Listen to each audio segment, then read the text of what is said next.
The Associated Press has published a report based on documents that he had a plan to quote-unquote benefit Vladimir Putin for a client. And with him back in the headlines, I'm just wondering if you still stand by the comment that he had a quote-unquote limited role in the campaign, and if you could explain a little bit more about how spending months as the campaign's top official is a limited role. Yeah, thank you. I've tried to avoid commenting. I know I've talked to a lot of you about the individual stories, but I think obviously this one's started to catch a lot of buzz. So to comment briefly on this, I think nothing in this morning's report references any actions by the president, the White House, or any Trump administration official. I think that's got to be clear from the get-go. The report is entirely focused on actions that Paul took a decade ago regarding. He's a former advisor of the campaign, and the actions that came to light this morning are about a client that he had last decade.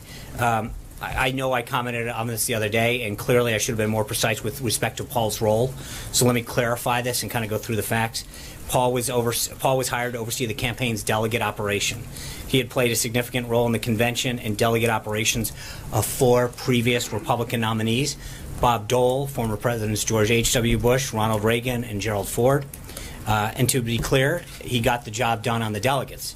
The president won the Republican nomination after months of speculation after a potentially contested convention.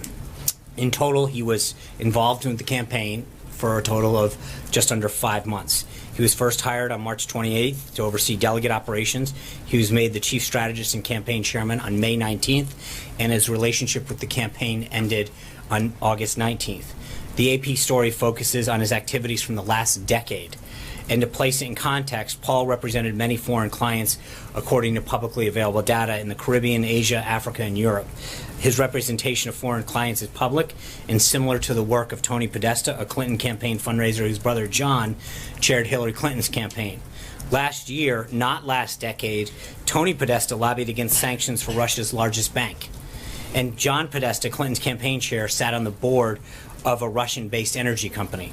This was something tied to Hillary Clinton, who was the face of the failed Russia reset policy. So it's not even close. That's what we're talking about now isn't even close to her most significant role with respect to Russia. As Secretary of State, Hillary Clinton, along with the Obama administration, approved a deal that gave Russia 1/5 of America's uranium reserves. Hillary's husband, former President Bill Clinton, received over $500,000 by a paid speech by a bank connected to the uranium deal, and Vladimir Putin personally called the former president and thanked him for giving the speech. So an individual who worked for less than the campaign for 5 months for the president's 2-year-long campaign, who worked with a Russian entity a decade ago, is the subject of rampant media speculation all day long, even though the Clintons had much more expensive and extensive ties.